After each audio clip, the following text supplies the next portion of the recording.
मित्रों, जैसा कि आप लोग जानते ही होंगे कि अभी कलयुग चल रहा है, जो कि कालखंड का चौथा युग है, जिसे हिंदू धर्म ग्रंथों में सबसे शापित युग बताया गया है।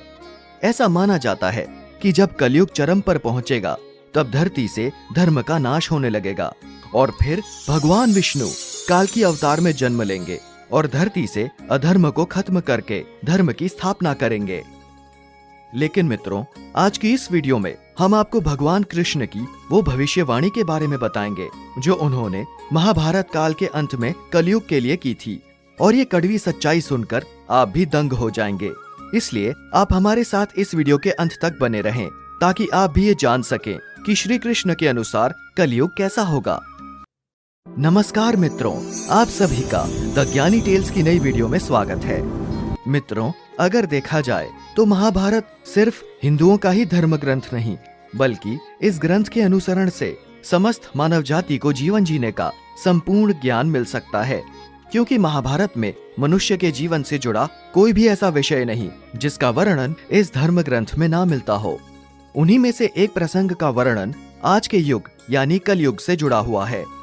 मित्रों, महाभारत में वर्णित कथा के अनुसार ये बात उस समय की है जब दयुद्ध क्रीड़ा में पांचों पांडव सब कुछ हार गए थे और अब पांचों को वनवास काटने के लिए वन के लिए रवाना होना था। जब पांचों पांडव वनवास जाने को हुए तो उन्होंने श्री कृष्ण से कहा, हे वासुदेव, वनवास के लिए रवाना होने के पूर्व हमारे मन में एक प्रश्न है जिसका समाधान हम आपसे चाहते हैं। पांचों पांडवों की ये बात सुनकर श्री कृष्ण ने पूछा कि क्या प्रश्न है। तब युधिष्ठिर बोले, हे कृष्ण, जैसा कि आप जानते हैं कि द्वापर युग का अंत होने को है और कलयुग की शुरुआत होने वाली है। कृपया करके हमें बताइए कि कलयुग की चाल या गति क्या होगी और इस युग का मनुष्य कैसा होगा। युधिष्ठिर का ये प्रश्न सुनकर श्री कृष्ण बोले, तुम पांचों भाई वन को जाओ। तब वन में पहुंचकर तुम पांचों अलग अलग 5 दिशाओं की ओर जाना और जो कुछ भी देखो वो मुझे आकर बताना। फिर मैं तुम सभी को तुम्हारे प्रश्नों का जवाब दूंगा। उसके बाद श्री कृष्ण के कहे अनुसार पांचों भाइयों ने वन की ओर प्रस्थान कर दिया। फिर वन से पहुंचकर पांचों भाइयों ने जो देखा उसको देखकर वे बहुत आश्चर्यचकित हो गए। और फिर शाम को पांचों पांडवों ने एक एक करके श्री कृष्ण को बताया कि उन्होंने क्या देखा। सबसे पहले युधिष्ठिर ने बताया कि उन्होंने क्या देखा। युधिष्ठिर बोले कि जब हम सभी वन पहुंचे तो सभी अलग अलग दिशाओं में भ्रमण करने चले गए। तब मैंने एक हाथी देखा जिसकी 2 सूंड है और ये देखकर मेरे आश्चर्य का ठिकाना न रहा। फिर अर्जुन ने बताया कि हे वासुदेव, मैंने कुछ पक्षियों को देखा जिसके पंखों पर वेद की पंक्तियां लिखी हुई थी। वो मरे हुए जानवर का मांस खा रहे थे।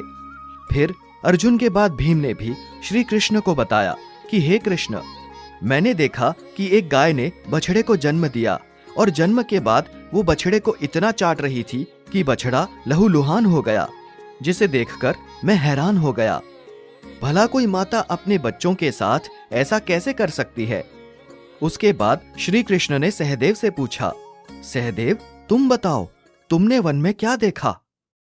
तब सहदेव श्री कृष्ण से बोले, वासुदेव, मैंने वन में देखा कि एक जगह 6-7 कुएं हैं और पास के कुओं में पानी है, किंतु बीच का कुआं खाली है।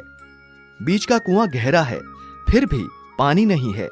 ये देखकर मुझे घोर आश्चर्य हुआ कि ऐसा कैसे हो सकता है।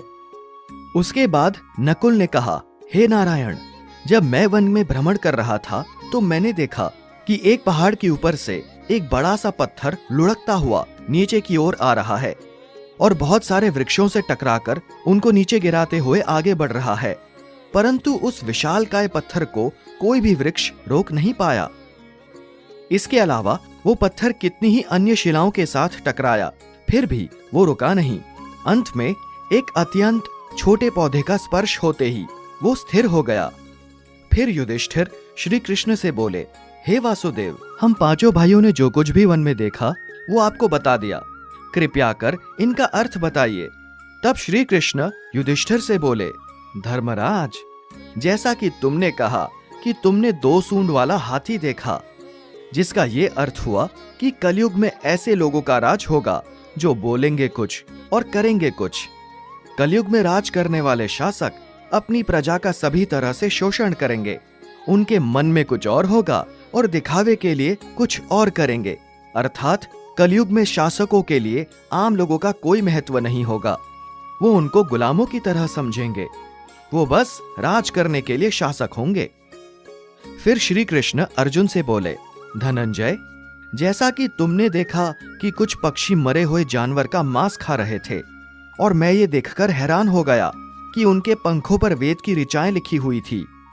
इस पर श्री कृष्ण ने अर्जुन से कहा, इसका यह अर्थ हुआ कि कलयुग में ऐसे लोग होंगे जो बड़े ज्ञानी कहलाएंगे, किंतु उनका आचरण राक्षसों वाला होगा। कलयुग के मनुष्य धन और संपत्ति के लोभी होंगे। लोग पंडित और विद्वान कहलाएंगे, किंतु वो हमेशा ये विचार करते रहेंगे कि कब कोई मरे और उसकी सारी संपत्ति अपने नाम कर सके। इसके अलावा हे अर्जुन, कलयुग में हर जाति धर्म के प्रमुख पद पर बैठे लोग विचार करेंगे कि कब कोई किसी पद से हटे और हम उस पर विराजमान हो जाएं। कलयुग में ऐसे लोगों की संख्या बहुतायत होगी। लाखों में कोई एक ही संत पुरुष होगा।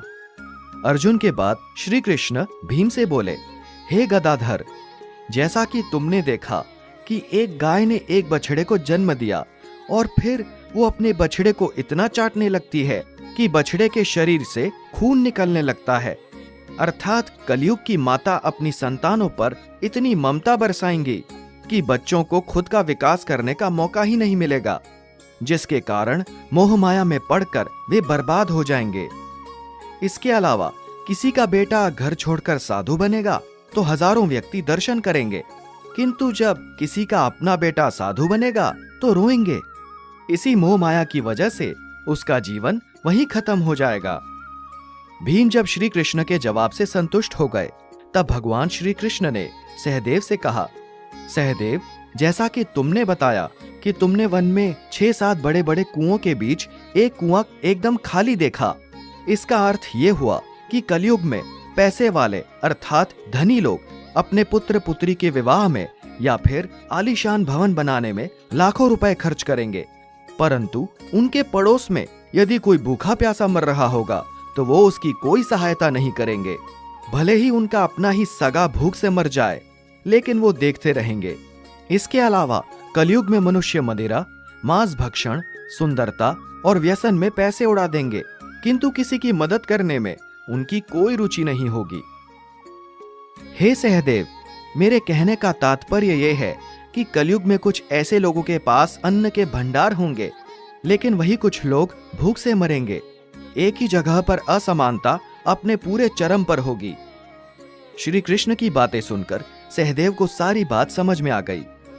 तब श्री कृष्ण ने नकुल से कहा, नकुल, जैसा कि तुमने बताया कि वन में एक बड़ी सी चट्टान पहाड़ से लुढ़कती हुई नीचे की ओर गिर रही थी, किंतु बड़े बड़े वृक्ष और पत्थर भी उस चट्टान को रोक नहीं पाए, किंतु एक छोटे से पौधे के स्पर्श से वो चट्टान रुक गई।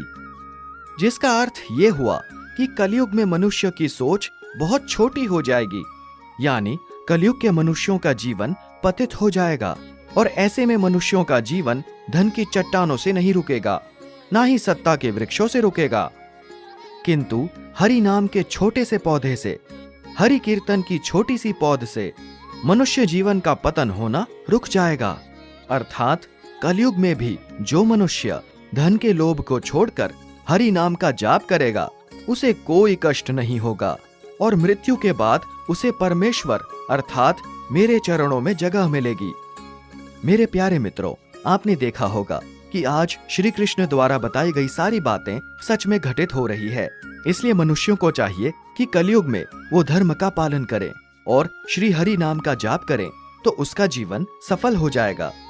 तो मित्रों, उम्मीद करता हूँ कि आपको श्री कृष्ण द्वारा कलयुग के बारे में बताई गई ये बातें समझ में आ गई होंगी।